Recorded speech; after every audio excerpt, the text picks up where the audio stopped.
Hello everyone, स्वागत है आपका एजुकेशनल मॉन्क यूट्यूब चैनल में।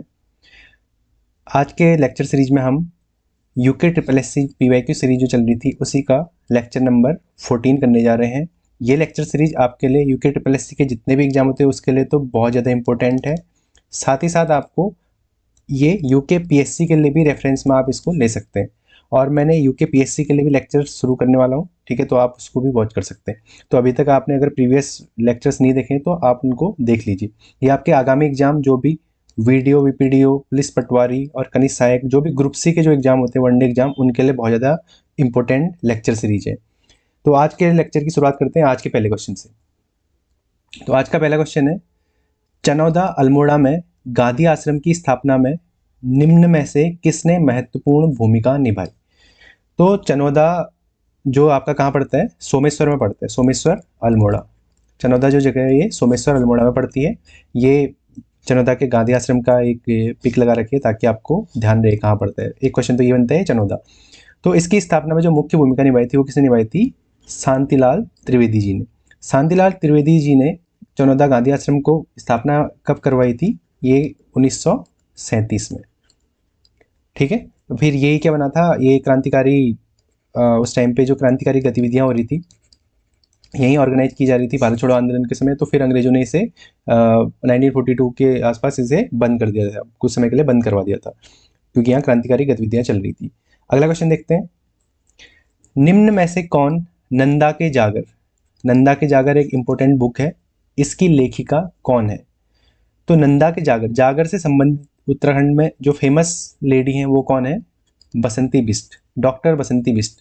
ये नंदा के जागर सुफल है जया तुम्हारी यात्रा करके ये बुक है, इस बुक का नाम है, पूरा बुक नाम है, और ये किसने लिखी है, डॉक्टर बसंती बिष्ट जी ने, ठीक है। अच्छा, इसी से कुछ और इम्पोर्टेंट बुक देख लेते हैं, जैसे मसूरी मेडले।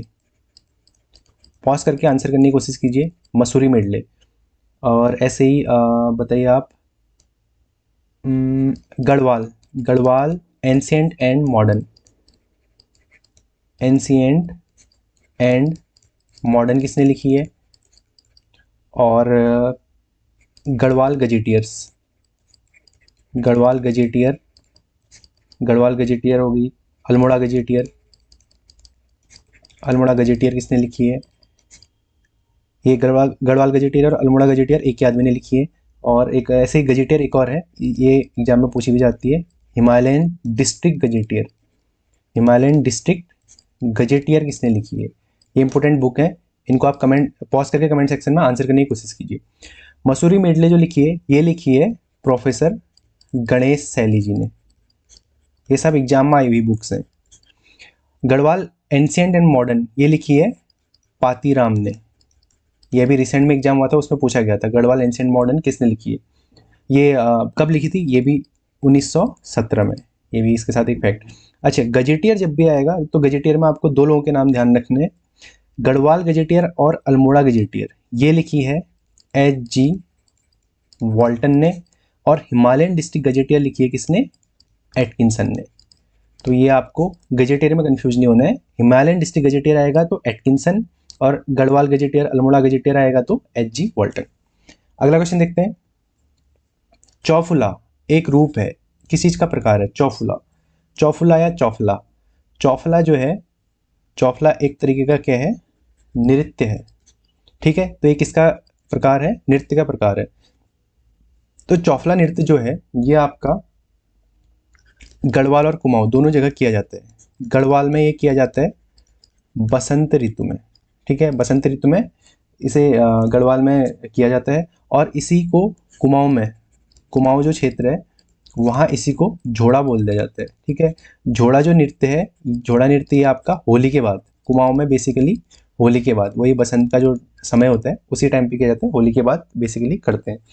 इसी तरीके से एक और नृत्य है थड़िया नृत्य, ये भी एग्जाम में क्वेश्चन पूछा गया है, थड़िया नृत्य, ठीक है। थड़िया नृत्य ये कहाँ किया जाता है, ये भी गढ़वाल में किया जाता है। और ये नृत्य कौन करता है बेसिकली, ये क्वेश्चन भी बनता है। ये विवाहित लड़कियाँ, विवाहित लड़की जब पहली बार मायके आती है तो तब ये थड़िया नृत्य करती हैं गढ़वाल में, ठीक है। अगला क्वेश्चन देखते हैं, निम्न में से कौन एक नृत्य का रूप नहीं है। एक और नृत्य वाला क्वेश्चन आ गया, ठीक है। नृत्य का रूप नहीं है, देखो कीवर्ड पे ध्यान देना हमेशा, नहीं है पूछा गया, ठीक है। जोड़ा, जोड़ा जैसे मैंने अभी प्रीवियस क्वेश्चन में डिस्कस कर लिया, ठीक है। जोड़ा क्या है, कुमाऊं में, कुमाऊं का नृत्य है, ठीक है। और चांचरी, चांचरी जो है, चांचरी भी क्या है, नृत्य का एक प्रकार है, ठीक है। जोड़ा चांचरी ये क्या है, दोनों के दोनों क्या है, नृत्य के प्रकार है। इसी तरीके से थड़िया, थड़िया मैंने अभी डिस्कस करा था, गढ़वाल में क्या जो विवाहित लड़कियां होती हैं वो मायके आने, पहली बार जब मायके आती तो थड़िया नृत्य करती हैं। तो इसमें से कौन सा नृत्य का रूप नहीं है, ऑप्शन सी इसमें नृत्य का रूप नहीं है। बिणाई क्या होता है, बिणाई एक वाद्य यंत्र होता है, बिणाई एक वाद्य यंत्र होता है, कैसा, घन वाद्य यंत्र, ठीक है। जैसे घंटी होती है उसी तरीके से घन वाद्य यंत्र, ठीक है। बिणाई एक तरीके का मुड़ा हुआ स्पाइरल टाइप का होता है, ठीक है। तो ये कैसा है, धातु से बना हुआ है वाद्य यंत्र या घन वाद्य यंत्र बोलते हैं। जैसे घन वाद्य यंत्र, सुशिर वाद्य यंत्र, ठीक है, अलग अलग होते हैं ना। तो बिणाई क्या है, घन वाद्य यंत्र है। अगला क्वेश्चन देखते हैं।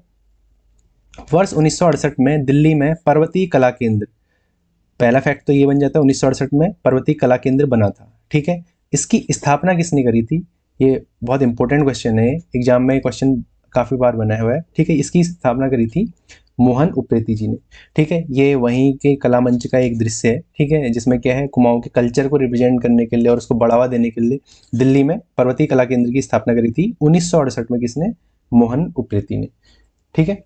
अगला क्वेश्चन देखते हैं। बाजूबंद, बाजूबंद किस प्रकार का लोकगीत है, बाजूबंद एक लोकगीत का प्रकार है।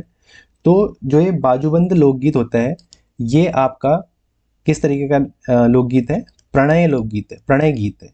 ये बाजूबंद गीत है आपका, ये आपका रवाई, रवाई जो जौनपुर एरिया है, रवाई जौनपुर क्षेत्र में, रवाई जौनपुर क्षेत्र में मनाया जाता, रवाई जौनपुर क्षेत्र का लोकगीत है। और ये क्या है, प्रणय गीत है। इसको पुरुष और महिलाएं दोनों जो पेड़ होते हैं, पेड़ों की जड़ों में बैठ के इसको गाया करती हैं, ठीक है, गाया करते हैं। ये प्रणय गीत है, ठीक है। अगला क्वेश्चन देखते हैं। वर्ष 2023 की वन स्थिति रिपोर्ट के अनुसार, मोस्ट इंपोर्टेंट, इसके फैक्ट आपको पता होने चाहिए, हर 2 साल में ये वन फॉरेस्ट रिपोर्ट आती है, ठीक है। अभी 2023 की ही अभी चल रही है, ठीक है। अभी 2025 में दोबारा से इसका जो भी सर्वे होगा उसके रिजल्ट आएंगे 2026-27 जब भी आएंगे, ठीक है। लेकिन तब तक के लिए आपको इस रिपोर्ट को 2023 वाली को याद रखना है। तो क्या पूछा है क्वेश्चन में, निम्नलिखित जनपदों में से किसका वनावरण कुल भौगोलिक क्षेत्रफल का सर्वाधिक है प्रतिशत में, यानी कि परसेंटेज में बताना है, ठीक है। अब इसके लिए मैंने एक चार्ट लगा रखा है, इसके अकॉर्डिंग पहले से समझते हैं कि कहाँ कितना है। तो उत्तराखंड का जो वन आवरण है 2023 की फॉरेस्ट रिपोर्ट के अनुसार, तो इसमें अलग अलग तरीके के वन है, ठीक है।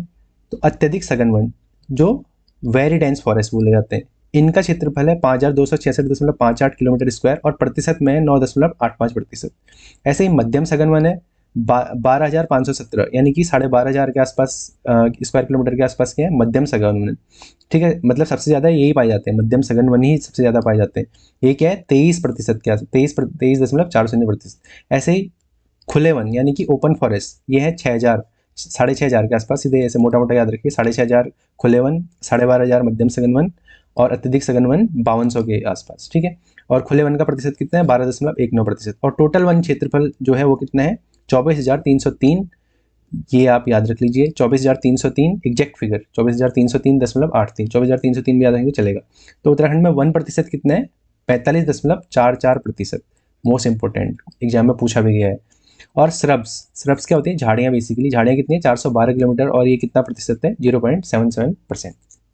अच्छा, फिर यहीं पे इसको आप स्क्रीनशॉट लेके रख लीजिए, ये आपके या इसको नोट कर लीजिए, ठीक है, कॉपी पेन लेके। उत्तराखंड के सबसे ज़्यादा वन आवरण वाले जनपद कौन से हैं, तो इसमें टॉप 3 तो आपको याद होने चाहिए, पौड़ी, उत्तरकाशी और नैनीताल। सबसे पहले पौड़ी, फिर उत्तरकाशी, फिर नैनीताल।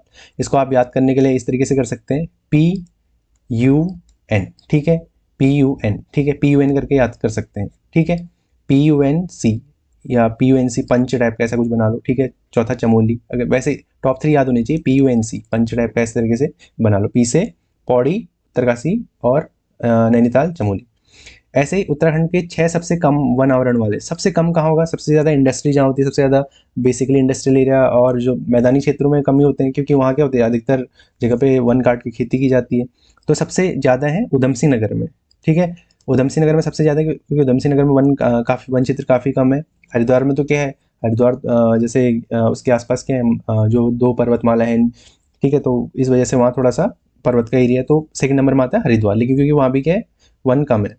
और तीसरे नंबर पे आता है रुद्रप्रयाग। तो इसको याद करने के लिए आप याद कर सकते हैं UHR, ठीक है, UHR ऐसे करके कुछ ट्रिक बना के याद कर सकते हैं, ठीक है। सबसे कम वन, सबसे कम कहाँ है, उधमसिंह नगर में, फिर उससे ज़्यादा है हरिद्वार में, फिर उससे ज़्यादा है रुद्रप्रयाग में, ठीक है। अच्छा, अब आ रहा है जो हमसे क्वेश्चन में पूछा गया प्रतिशत में, प्रतिशत में सबसे ज़्यादा कहाँ है, चंपावत में। ये आपको याद रखना है। और कितना है, 69.06%। ये फिगर भी इंपॉर्टेंट है, 69.06% है, कहाँ है, चंपावत में। फिर उसके बाद है नैनीताल में, फिर आपका पौड़ी गढ़वाल में। चंपावत, नैनीताल और पौड़ी गढ़वाल। और सबसे कम का है, सबसे कम वन जहाँ है, सबसे कम 1% भी वहीं है। सबसे कम है उधमसिंह नगर में, फिर हरिद्वार में, और फिर है आपका पिथौरागढ़ में, ठीक है। तो ये फैक्ट आपको, ये डेटा सीट याद होनी चाहिए। अगला क्वेश्चन देखते हैं। अच्छा, पहले इस क्वेश्चन का आंसर भी देख लेते हैं। इस क्वेश्चन का राइट आंसर क्या हो जाएगा, चंपावत में। प्रतिशत में पूछा गया था, तो क्या है, चंपावत हमारा राइट आंसर हो जाएगा। कितना, 69%, ठीक है, एग्जैक्ट 69%, 69.06 है, 69% भी याद रखेंगे, 69% भी, तो आपका काम चल जाएगा। सबसे ज़्यादा वन आवरण प्रतिशत में। अगला क्वेश्चन देखते हैं। जनपदों को भौगोलिक क्षेत्रफल के अनुसार अवरोही क्रम में व्यवस्थित किया गया है, सही विकल्प चुनें, ठीक है। अवरोही क्रम मतलब यानी कि सबसे बड़ा, फिर उससे छोटा, छोटा, इस तरीके से चलना, ठीक है। तो अगर क्षेत्रफल की बात करें तो टॉप जो क्षेत्रफल वाले हमारे क्या है डिस्ट्रिक्ट हैं, उनके बारे में आपको पता होना चाहिए। सबसे ज़्यादा क्षेत्रफल किसका है, चमोली का। चमोली के बाद आता है उत्तरकाशी, उत्तरकाशी के बाद आता है आपका पिथौरागढ़, और पिथौरागढ़ के बाद आता है आपका पौड़ी, ठीक है। चमोली, उत्तरकाशी, पिथौरागढ़ और पौड़ी। और इनका आपको फिगर भी पता होना चाहिए, कितना स्क्वायर किलोमीटर है। चमोली का है 8030, उत्तरकाशी का है 8000 में, ये भी 8016, ठीक है। चमोली से 14 कम है, इस तरीके से मैंने याद कर रखा है। फिर पिथौरागढ़ का आता है 7000 की रेंज में आ जाता है, पिथौरागढ़ का 7090, और पौड़ी का 5000 की रेंज में आ जाता है, ठीक है। 5000 की रेंज में आ जाता है पौड़ी का, ठीक है। तो आपको ये टॉप 4 याद होनी चाहिए। इसमें से टॉप 3 तो बिल्कुल एग्जैक्ट आपको याद होनी चाहिए, आप एलिमिनेट कर सकते हो, ठीक है। चमोली, उत्तरकाशी, पिथौरागढ़ और पौड़ी। तो इसमें राइट ऑप्शन कौन सा हो जाएगा, इसी सीक्वेंस में देखेंगे। चमोली, उत्तरकाशी, पिथौरागढ़ और पौड़ी के हैं हमारे भौगोलिक क्षेत्रफल का क्रम है, ठीक है। अगला क्वेश्चन देखते हैं।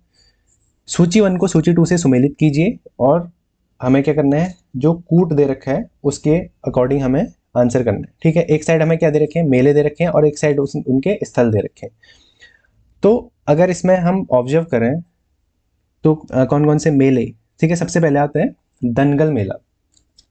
दनगल मेला आपका महाशिवरात्रि के दिन मनाया जाता है, ठीक है, महाशिवरात्रि के दिन, ठीक है, महाशिवरात्रि के दिन मनाया जाता है। कहाँ मनाया जाता है दनगल मेला, पौड़ी में मनाया जाता है, ठीक है। दनगल मेला कहाँ मनाया जाता है, पौड़ी में, महाशिवरात्रि के दिन मनाया जाता है।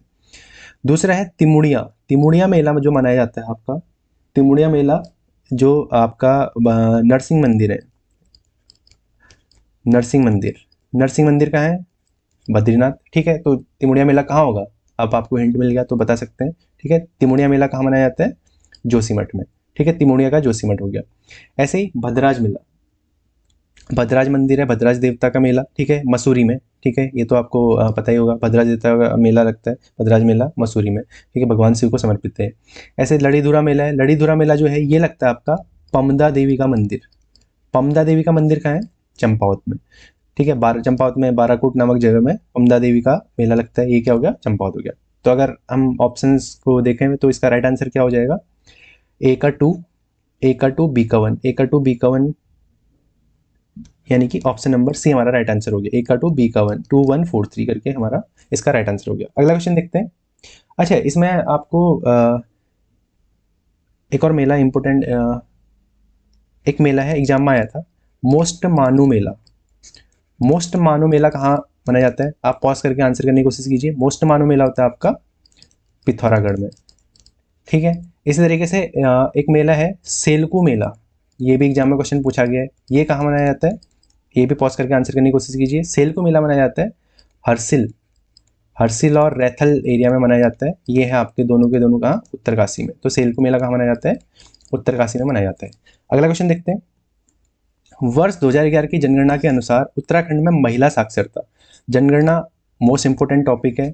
अभी फ़िलहाल के लिए इस साल जब जनगणना 2026 में होने वाली है, अक्टूबर से उसका पहला चरण शुरू होने वाला है पहाड़ी राज्यों में, ठीक है, उत्तराखंड, हिमाचल, इन सब में होने वाला है। तो अभी तक 2026-27 तक इसके आंकड़े 27 के लास्ट में 28 में जारी होंगे, तो तब तक आपको 2011 वाला ही फिगर आपको याद रखना है, ठीक है। तो ये मोस्ट इंपॉर्टेंट टॉपिक रहता है। तो जनगणना में सबसे पहले क्या साक्षरता पूछी है, तो सबसे पहले साक्षरता को डिस्कस कर लेते हैं। तो कुल साक्षरता कितनी है उत्तराखंड की? 78.82, या मोटा मोटा आप 78% भी याद रख सकते हैं। 78.82 यानी कि 78% साक्षरता है 2011 की जनगणना के अनुसार। और अगर 2001 की जनगणना के अनुसार साक्षरता देखें तो उस टाइम कितनी थी? 71%, 71.62%। कब? 2001 की जनगणना के अनुसार। अब साक्षरता में पुरुष और महिला देखते हैं। पुरुष और महिला 2011 की जनगणना के अनुसार जो पुरुष साक्षरता है वो है आपकी 87.40% और महिला है 70%, ठीक है। 70% क्या है? महिला है। तो अगर हमसे पूछा गया है क्वेश्चन में महिला साक्षरता ही पूछे तो 70%, तो यानी कि 70.01%, ठीक है। तो ये हमारा राइट आंसर हो जाएगा।